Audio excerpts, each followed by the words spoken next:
حسبي ربي جل الله ما في قلبي غير الله نور محمد صلى الله لا إله إلا الله. درود پاک ایک ایسا راز ہے، ایسی عبادت ہے جو رد ہوتی نہیں، جو رد ہوتی نہیں. آپ نے نماز پڑھی، کوئی گارنٹی نہیں قبول ہے یا نہیں. آپ نے روزہ رکھا، کوئی گارنٹی نہیں قبول ہے یا نہیں.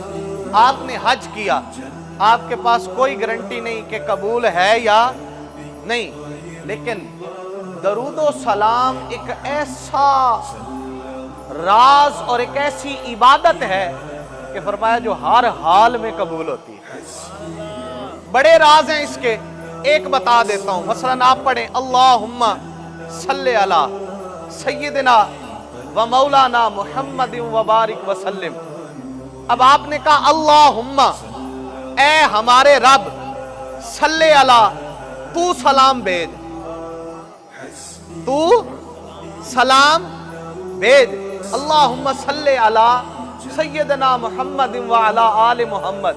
اے رب کائنات تو سلام بھیج محمد اور آل محمد پر. اب اگر ہم پڑھیں تو شاید رد ہو جائے.